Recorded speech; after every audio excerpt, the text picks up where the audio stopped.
salibnya, lupakan dulu semua duka, derita dan nestapa. Yesus ada bagi kita, Dia tak pernah tinggalkan, ditanggungnya semua sengsara. Bagi kita yang percaya, bersorak,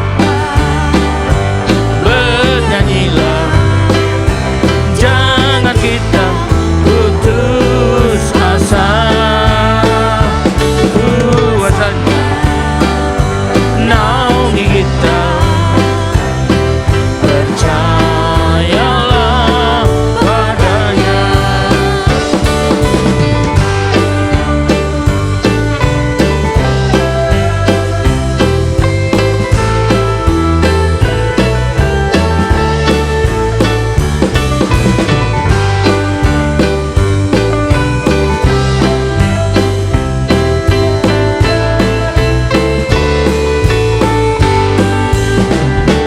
Marilah pandang ke depan, pandang pada salibnya, lupakan dulu semua duka, derita dan nestapa. Yesus ada bagi kita, Dia tak pernah tinggalkan, ditanggungnya semua sengsara. Bagi kita yang percaya, bersoraklah, bernyanyilah, jangan kita putus asa. Kuasanya naungi kita, percayalah padanya. Bersoraklah, bernyanyilah, jangan kita putus asa. Kuasanya naungi kita, percayalah padanya, percayalah padanya,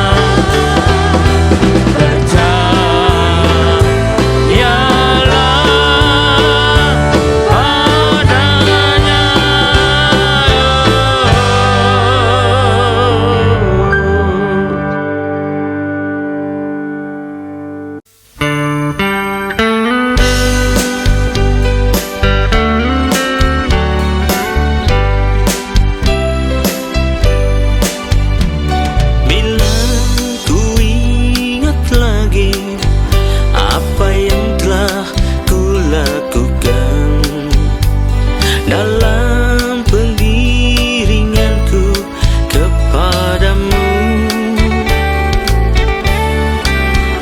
ku rasa betapa kasih-Mu tak terhingga di hidupku, yang penuh kemurahan dan pengampunan. Setiap kali ku tinggalkan, setiap kali ku jauh darimu, susah dan pencobaan menghadangku. Tapi bila ku seru dalam kesesakanku, segera Tuhan kan jawab serta tolongku.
Shalom.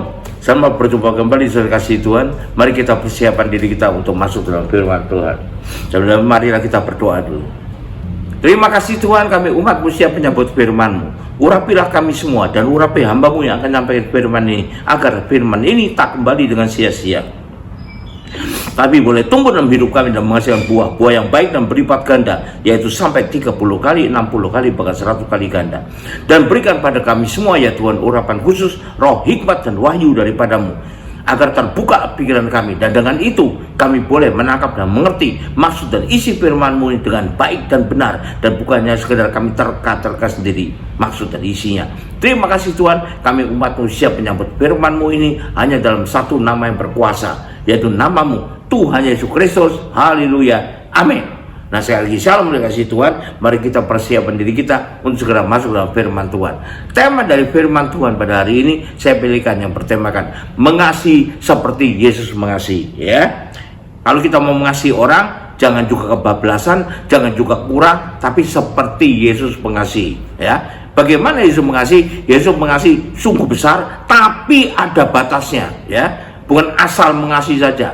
Banyak juga orang zaman sekarang yang melihat orang susah. Kenapa? Karena mau beli narkoba tidak ada duit.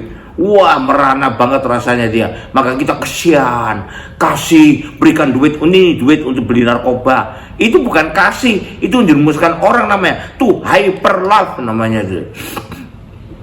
Sama juga ada orang, ya, bujangan sudah tua tapi ya, yang hidupnya sedih, merengut terus. Kenapa? Kan tidak punya duit untuk melacur, untuk tidur di pelacuran, tidak punya duit. Kita kesian sama dia, kita penuh kasih, kita beri segepok duit untuk kamu ngekos saja di kantor pelacuran. Loh, itu bukan kasih namanya, itu mendorong orang jatuh dalam dosa. Itu malah berdosa, bukan mengasihi, tapi menjerumuskan orang. Tapi banyak juga punya kasih seperti ini loh.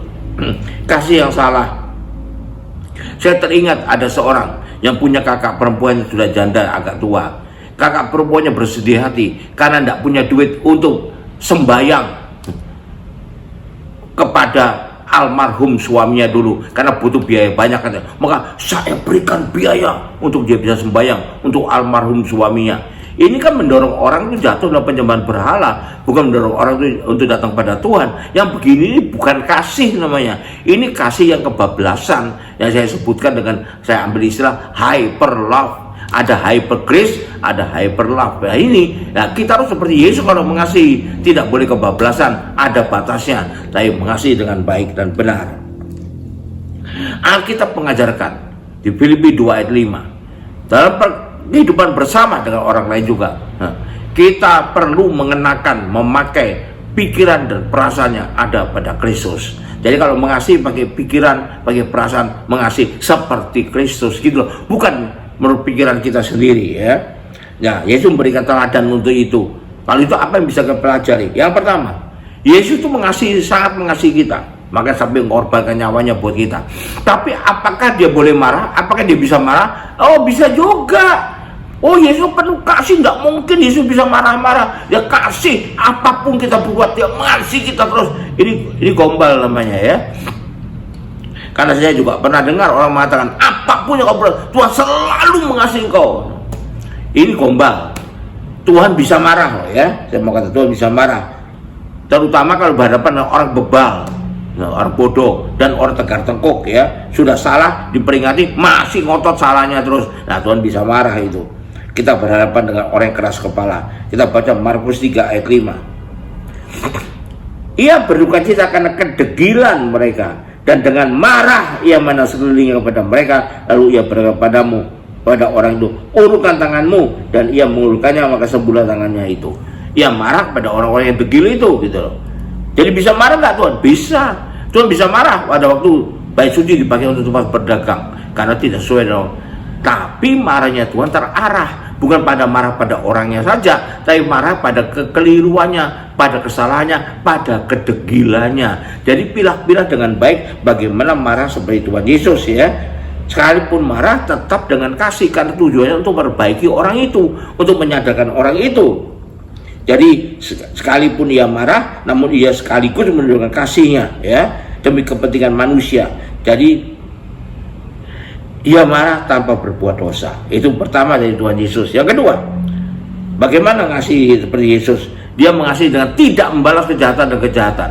Ya, kita perhatikan. Waktu dia disalibkan, apa doanya pada Bapa? Bapa, ampunilah mereka, karena mereka tidak tahu apa yang melakukan. Nah, jadi dia mintakan ampun kepada Bapa. Perbuatan baik yang diberikannya kepada orang yang menyakiti dia, menyiksa dia, membunuh dia. Maaf. Untuk manusia pada umumnya rasanya seperti ini seperti tidak masuk akal. Ya. Sebagai contoh, waktu Yesus ditangkap, Petrus memotong telinga salah seorang dari mereka yang hendak menangkapnya karena dia marah. Tapi Yesus malah menegur Petrus dan juga menyembuhkan orang yang potong telinganya itu, ya, orang yang menyerangnya tadi. Jadi mengasihi seperti Yesus menunjukkan bahwa tidak membalas kejahatan dan kejahatan, bahkan membalas kejahatan dengan kebaikan. Itulah mengasihi seperti Yesus mengasihi, ya, bukan seperti manusia hanya memberikan balas kebaikan kalau dapat kebaikan, menerima kebaikan. Kalau terima kejahatan, balas dengan kejahatan. Nah, pembalasan lebih kejam daripada kejahatannya. Loh, berarti kita kan lebih berdosa daripada orang jahat itu. Ya, kedua begitu. Yang ketiga ini saat hubungannya dengan yang kedua tadi. Dia mengasihi musuh-musuhnya. Kita baca Lukas 6 ayat 27. Tapi kepada kamu yang mendengarkan aku berkata kepadamu, kasihilah musuhmu, berbuat baik kepada orang yang benci kamu. Kasihilah musuhmu bukan berarti hanya mengampuni saja, karena mengampuni untuk kepentingan kita. Mengasihi itu adalah memberikan yang baik buat mereka yang kita kasihi. Jadi kalau seperti ini, orang seperti Musa itu mengasihi kakaknya, dia mintakan ampun dari Tuhan untuk kakaknya itu yang kena kusta gara-gara mencemooh dia. Seperti Yesus mintakan ampun kepada Bapa dan orang-orang yang nyakiti dia, membunuh dia. Nah, itu mengasihi, ya. Kasihilah musuhmu. Jadi jangan keliru. Yesus juga menyembuhkan hamba perwira Romawi, ya. Perwira Romawi kan tidak disukai orang Israel karena Romawi menjajah Israel, tapi dia menyembuhkan perwiranya, yang mana pemerintah Romawi sangat menentang Yesus, tapi Yesus menyembuhkan hambanya. Kita lihat tuh Lukas 7 ayat 1 sampai 10. Firman Tuhan mengatakan, judul perikopnya, Yesus menyembuhkan hamba orang perwira di Kapernaum. Saat Yesus selesai berbicara dengan orang banyak, masuklah ia ke Kapernaum. Di situ ada seorang perwira yang punya seorang hamba. Kalau perwira di sini pasti perwira Romawi, karena waktu zaman penjajahan Romawi, dan perwira Romawi tidak sama, bukan orang Yahudi, ya, yang sangat dihargainya. Hamba itu sedang sakit keras dan hampir mati. Ketika perwira itu mendengar tentang Yesus, ia menyuruh beberapa orang tua-tua Yahudi kepadanya untuk minta supaya ia datang dan menyembuhkan hambanya. Ia percaya pada kuasa Tuhan. Mereka datang kepada Yesus dengan sangat mereka minta pertolongannya. Katanya, ia layak engkau tolong, tapi ia mengasihi bangsa kita dan dialah yang menanggung pembangunan rumah ibadat kami. Walaupun ini musuh, ini ya perwira Romawi.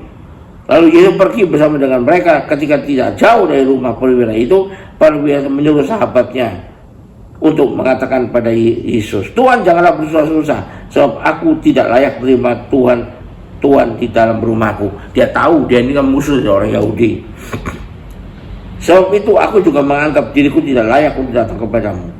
Tapi katakan saja sepatah kata, maka hambaku itu akan sembuh. Menunjukkan iman yang besar akan kuasa Tuhan. Sebab aku sendiri orang bawahan, dan di bawahku ada pula prajurit. Jika aku berkata kepada salah seorang prajurit itu pergi, maka ia pergi. Dan kepada seorang lagi, datang, maka ia datang. Atau kepada hambaku, kerjakan ini, maka ia kerjakan itu. Setelah Yesus mendengar perkataan itu, ia heran akan dia. Dan sambil berpaling kepada orang banyak yang mengikuti dia, ia berkata, aku berkata kepadamu, iman sebesar ini tidak pernah aku jumpai, sekalipun di antara orang Israel sekalipun. Dan setelah orangnya disuruh itu kembali ke rumah, didapatilah hamba itu telah sehat kembali. Tuhan menolong orang-orang yang musuhi dia, ya. Ini contohnya Tuhan Yesus. Jadi dia juga mengasihi musuhnya.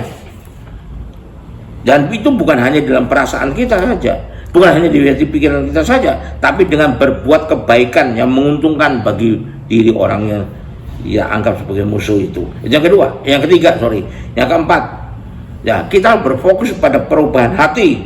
Kita lihat Matius 5 ayat 37. Berfokus pada perubahan hati.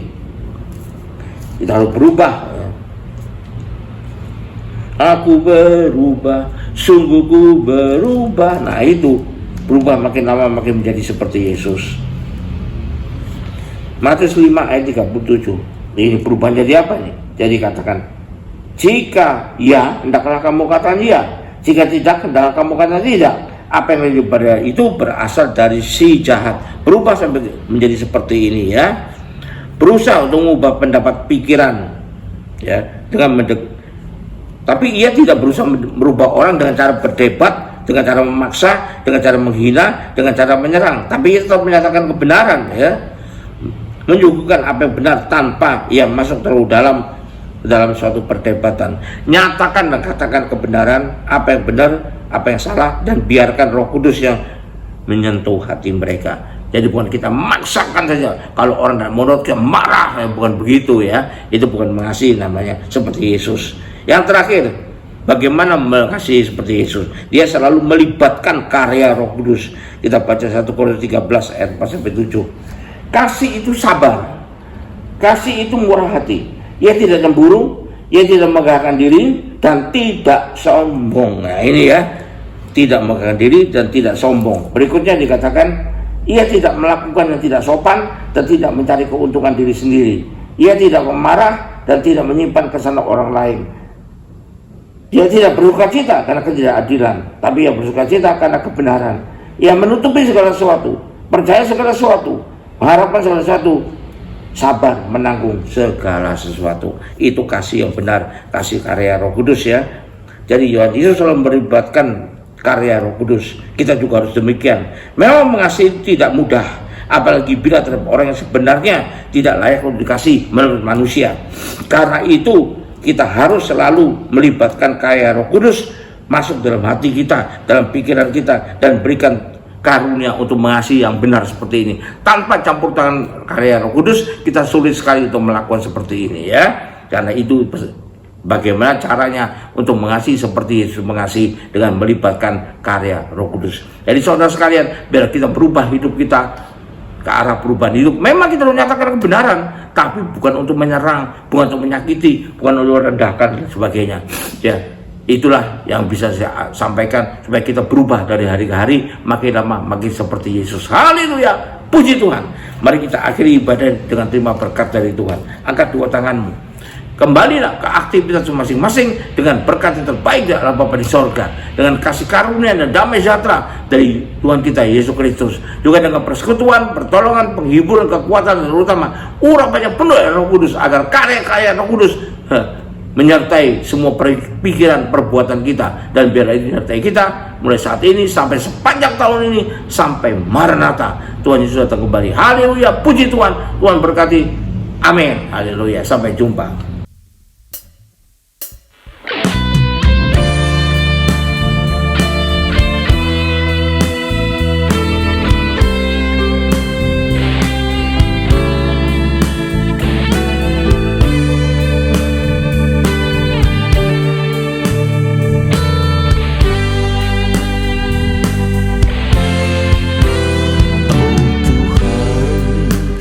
Pimpinlah ku merasa lemah, ku sungguh tak berdaya.